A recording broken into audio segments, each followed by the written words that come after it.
Risks, risk management, risk analysis. There's a whole profession and world out there that does this type of work. It is a methodology inside of engineering processes. If you have studied PMBOK, Project Management Body of Knowledge, which has been copyrighted, but hey, then you know where these methodologies are and exist inside large organizations, large institutions even. These are defined structures and requirements of processes that you look at the risk for something and how do you mitigate those risks that you cannot eliminate.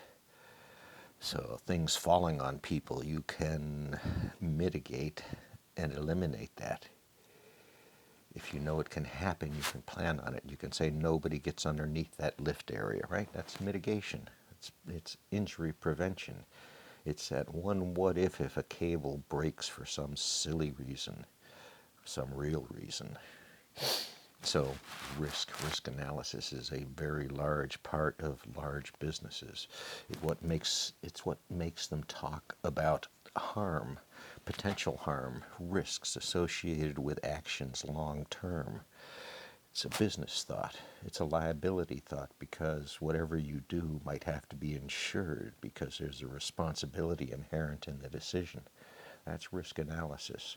It's not simple 1 + 1. It's not a logical, well, it is a very logical decision. It's not a true-false decision. It's not a binary decision. There's no true-false in this spectrum of risks. There's identification and mitigation.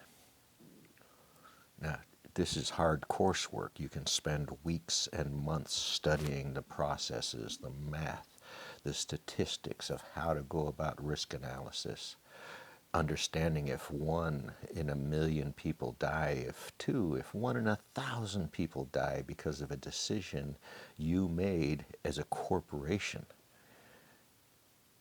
Are you responsible? If 1 person dies, are you responsible? What if 50 people die? Are you responsible? What if 1,000 people die? There's a risk out there of 1,000 people dying. Is that acceptable? Is that 1,000 people in one place? It's going to be noticeable, or is that going to be 1,000 people 10 years from now spread across the horizons? This is risk analysis. This is a very serious business in some places, especially for in the insurance industry. So risk analysis, huge thing. Risk mitigation. You plan on some of those risks you know of. You've identified them. You've prioritized them.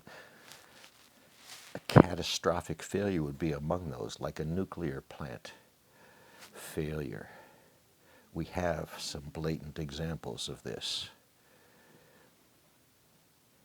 Fukushima, 3 Mile Island,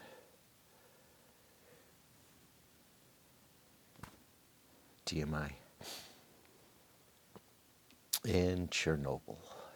Those are the 3 big ones in history, but you can go find there are hundreds of others of these, of less or even more importance. There's also nuclear testing, which was banned, and we need to make sure that stays banned. We banned it for reasons, damn good reasons, across the globe. It was a global thing. Them globalists got together and decided nuclear weapons are not healthy for the planet. Not just the state, not just your neighborhood. This is the whole planet that people considered in risk management, risk analysis. So people do that. It's what they do.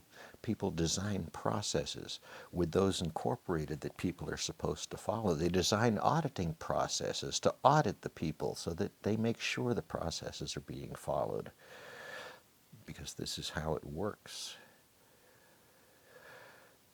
So, how's this tie into Fukushima? Fukushima taught us a lesson.